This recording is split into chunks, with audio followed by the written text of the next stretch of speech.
નમસ્તે મિત્રો, સ્વાગત છે તમારું મારી ચેનલ ધર્મિષ્ઠાની રસોઈમાં। આજે આપણે કાઠિયાવાડી ટ્રેડિશનલ રેસીપી બનાવીશું બરફી ચૂરમું। જેના માટે એક વાટકો મેં ઘઉંનો કરકરો લોટ લીધેલો છે। તે જ વાટકાના માપથી અડધો વાટકો એટલે કે એક નાની વાટકી જેટલો ચણાનો લોટ અને એક નાની વાટકી રવો લીધેલો છે। ત્યારબાદ આપણે કાજુ બદામના ટુકડા, જાયફળ અને એલચી, ત્યારબાદ મોણ માટે ઘી લીધેલું છે। હવે આપણે લોટને લઈ લેશું। તો આપણે લોટ બાંધવાનો છે। તો આપણે ત્રણેય લોટ, ચણાનો લોટ, રવો અને આપણે ઘઉંનો કરકરો લોટ છે તે ત્રણેયને આપણે લઈ લેશું અને ત્યારબાદ આપણે તેમાં મોણ માટે ઘી ઉમેરીશું। તો પહેલાં આપણે 2 ચમચી જેટલું ઘી આ રીતે ઓગાળીને લીધેલું છે તેને આપણે ઉમેરી લઈશું। ત્યારબાદ જેટલી જરૂર પડે તેટલું આપણે ઉમેરતા જશી। તો આ રીતે બધા જ લોટ મિક્સ કરી ઘી ઉમેરી અને આ રીતે આપણે તેને મોણ આપવાનું છે। તો આ રીતે આપણે મિક્સ કરતા જશું। તો હજુ આપણે મોણની જરૂર છે। તો આ રીતે ફરીથી આપણે 3 ચમચી જેટલું ઘી ઉમેરી દીધેલું છે અને ફરીથી આપણે તેને મિક્સ કરી લેશી। તો જ્યાં સુધી મુઠ્ઠી પડે તેવું આપણે મોણ આપવાનું છે। તો જેટલું જરૂર લાગે તેટલું ઘી આપણે ઉમેરતા જશી। તો તમે જોઈ શકો છો કે આપણે મુઠ્ઠી પડે તેવું મોણ બરોબર અપાઈ ગયું છે। તો આ રીતનું આપણે મોણ આપવાનું છે। ત્યારબાદ આપણે તેમાં પાણી ઉમેરીને લોટ બાંધીશું। તો આપણે હુંફાળું પાણી આ રીતે અડી શકાય તેવું આપણે પાણી ગરમ કરી લીધેલું છે અને તેનાથી આપણે જરૂર પડે તેટલું પાણી ઉમેરતા જશી અને કઠણ લોટ બાંધી લેશી। તો આ રેસીપી દાદી નાની સમયની છે, તે ખૂબ જ બનાવતા। તો મારા નાની પણ બનાવતા, તેને શીખી અને મારા મમ્મી પણ બનાવતા। તો તેની રેસીપીથી આજે આપણે આ બરફી ચૂરમું બનાવીશું। તો આ ખાવામાં ખૂબ જ ટેસ્ટી લાગે છે। તો તમે પણ એકવાર આ રેસીપીથી ટ્રાય કરજો।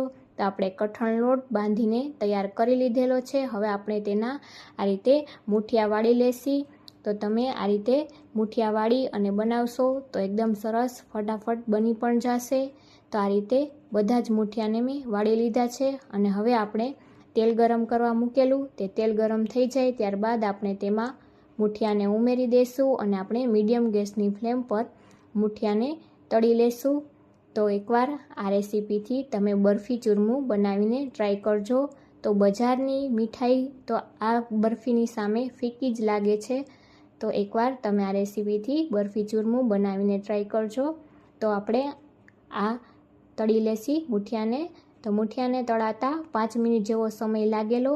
તો આ રીતે ગોલ્ડન બ્રાઉન કલરના થાય ત્યાં સુધી આપણે તેને તળી લેવાના છે। તો આપણે 5 મિનિટ જેવો સમય થઈ ગયેલો છે અને આપણા મુઠિયા છે તે એકદમ સરસ ગોલ્ડન બ્રાઉન કલરના થઈ ગયા છે। હવે આપણે તેને લઈ લઈએ અને તેને આપણે થોડા ઠરી જાય ત્યારબાદ આ રીતે દસ્તાની મદદથી આપણે તેના થોડા નાના નાના ટુકડા કરી લેશી, જેથી મિક્સરમાં જલ્દીથી પીસાઈ જાય। તો હવે તો સરળતાથી પીસાઈ જાય છે, મિક્સર આવી ગયું છે જેથી તો 5 મિનિટમાં જ આપણે સરસ તેનો ભૂકો થઈ જશે।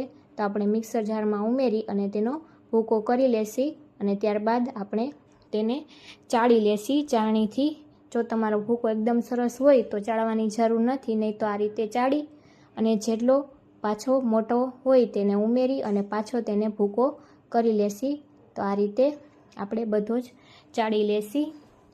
તો આ વાનગી બનાવવામાં ખૂબ જ સહેલી છે અને ખાવામાં પણ ખૂબ જ ટેસ્ટી લાગે છે।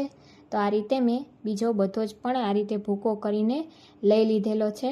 તો હવે આપણે તેમાં બીજી વસ્તુ ઉમેરીશું, જેમાં આપણે ઉમેરીશું જાયફળ, જેને મેં ખાંડીને લીધેલું છે। તો ચપટી જેટલું જાયફળ ઉમેરી દઈશું અને ત્યારબાદ આપણે તેમાં બદામના ટુકડા કરેલા છે તેને ઉમેરી દઈશું અને બે વસ્તુને આપણે મિક્સ કરી લેશું। તો આ મિક્સ થઈ જાય ત્યારબાદ આપણે તેની ચાસણી કરીશું। તો આ રીતે બધું જ મિક્સ કરી અને તેને આપણે સાઈડમાં રાખી દઈશું અને આપણે 1 વાટકી જેટલી ખાંડ લીધેલી છે તેને ઉમેરી દઈશું। તો આપણે ટોટલ 2 વાટકી જેટલા લોટની સામે 1 નાની વાટકી જેટલી ખાંડ લીધેલી છે અને તેમાં આપણે ખાંડ ડૂબે તેટલું જ પાણી ઉમેરવાનું છે। તો આ રીતે ખાંડ ડૂબે એટલું પાણી ઉમેરી આપણે ગેસની ફ્લેમ ચાલુ કરી અને આપણે ખાંડને ઓગાળી અને તેની ચાસણી કરી લેવાની છે। તો આ રીતે આપણે સતત ચલાવતા રહેવાનું છે ચમચાની મદદથી અને આપણે ખાંડને ઓગાળી લેવાની છે। તો ઘણા લોકો કહેતા હોય છે કે ચાસણી બરોબર નથી થતી, બગડે છે। તો તેવું જરાય પણ નહીં થાય। તમે આ રીતે ખાંડ ઉમેરી અને આ રીતે તેને ડૂબે તેટલું પાણી ઉમેરી આ રીતે સતત ચલાવીને તેને આપણે ઓગાળી લેવાની છે અને ખાંડ ઓગળી જશે એટલે 3 જ મિનિટમાં આપણી ચાસણી છે તે એકદમ સરસ એક તારની ચાસણી બનીને તૈયાર થઈ જશે, બગડશે પણ નહીં. તો આ રીતે આપણે ખાંડ ઓગળી ગઈ છે. હવે આપણે તેમાં એલચીનો જે ભૂકો કરેલો હતો તે ઉમેરી દેશી અને તેને પણ આ રીતે ચલાવી અને મિક્સ કરી લેશી. તો આ રીતે આપણે 2 મિનિટ જેવું તેને આ રીતે સતત ચલાવી લીધેલું. હવે આપણે એક પ્લેટ લઈ અને તેમાં ટીપું પાડી અને ચેક કરી લેવાનું. તો આપણે ટીપું પાડીને જોયું તો તમે જોઈ શકો છો કે હજી આપણી ચાસણી રેલાય છે, તો આપણી હજી ચાસણી થઈ નથી. તમે આ રીતે ચેક કરશો તો તમને ખબર પડી જશે. તો હજી આપણી ચાસણી નથી થઈ, તો હજી આપણે તેને 1 મિનિટ જેવું થવા દેશી. તો આ રીતે સતત આપણે ચલાવતા રહેવાનું. ચાસણી જો ઢીલી હશે તો તેને આપણે 1 મિનિટ જેવું થવા દેશી તો એકદમ સરસ થઈ જશે, પણ તેને આકરી નહીં થવા દેવાની. જો તે આકરી થઈ જશે તો પછી આપણું ચૂરમું છે તે છૂટું પડી જશે, ભેગું નહીં થાય. તો આ રીતે 1 મિનિટ જેવું થવા દીધેલું. હવે આપણે ટીપું પાડી અને ફરીથી ચેક કરી લેશી. તો તમે જોઈ શકો છો કે તે રેલાતી પણ નથી અને આ રીતે આપણે તેને આ રીતે કરશી દબાવીને તો તમે જોઈ શકો છો કે તેનો તાર બનવા લાગ્યો છે. આ રીતે તમને હું નજીકથી બતાવીશ તો તમે જોઈ શકો છો કે આપણો એક તાર છે તે સરસ રીતે એક તાર બનવા લાગે એટલે સમજી લેવાનું કે આપણી ચાસણી છે તે એકદમ સરસ થઈ ગઈ છે. તો આપણો સરસ એક તાર થવા લાગ્યો છે. તો આપણી ચાસણી એકદમ તૈયાર થઈ ગઈ છે. તો હવે આપણે ફ્લેમને બંધ કરી દેશી અને તૈયાર કરેલી ચાસણીને આપણે ઉમેરી દેશી લોટમાં, આપણા ચૂરમામાં. ત્યારબાદ આપણે તેમાં ઘી ઉમેરી દેશી. તો 2 ચમચી જેટલું ઘી ઉમેરી મિક્સ કરશી. જો તમને જરૂર લાગે તો તમારે વધારે ઘી ઉમેરી દેવાનું. તો મેં ફરીથી બીજી 2 ચમચી ઘી ઉમેરી અને આ રીતે બધું જ ચૂરમું મિક્સ કરી લીધેલું છે. અને હવે આપણે જે પણ પ્લેટમાં કે તમારે ચોકીમાં કે જેમાં ઢાળવાની હોય તેમાં આપણે ઘીથી તેને ગ્રીસ કરી લેશું. તો હું આ રીતે થાળીમાં ઢાળીશ તો તેમાં આ રીતે ગ્રીસ કરી લઈશ અને ત્યારબાદ તેમાં આપણે ચૂરમાને લઈ લેશી. તો આ રીતે સરળતાથી બનીને તૈયાર થઈ જશે. તો તમને મારી આ રેસીપી કેવી લાગી તે કોમેન્ટમાં જણાવવાનું ભૂલતા નહીં. અને તમારે નેક્સ્ટ કઈ રેસીપી જોવી છે તે પણ મને કોમેન્ટમાં જરૂરથી કહેજો.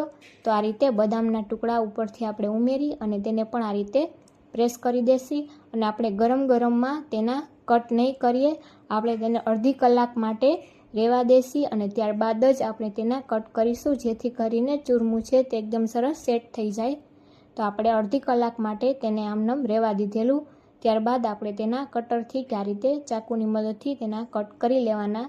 તો તમારે નાના મોટા જે સાઇઝના તમારે કટ કરવા હોય એ રીતે કટ કરી લેવાના. તો હું આ રીતે મીડિયમ સાઇઝના કટ કરી લઉં છું, ચોરસ જેવા. તો તમે જોઈ શકો છો કે એકદમ સરસ આપણી બરફી ચૂરમું બનીને તૈયાર થઈ ગયું છે. તો તમે એકવાર આ રેસીપીથી જરૂરથી ટ્રાય કરજો. તો હવે આપણે તેને સર્વિંગ પ્લેટમાં લઈ લેશું. તો ખાવામાં ખૂબ જ મજા આવે તેવું બરફી ચૂરમું બનીને તૈયાર છે. તો જો તમને મારો વિડીયો ગમ્યો હોય તો વિડીયોને લાઈક કરજો, તમારા ફ્રેન્ડ્સ અને ફેમિલીમાં શેર કરજો. અને જો તમે હજુ સુધી મારી ચેનલને સબસ્ક્રાઈબ ન કરી હોય તો સબસ્ક્રાઈબ કરી લેજો, જેથી અવનવી રેસીપીઓ તમને મળતી રહે. Thank you for watching.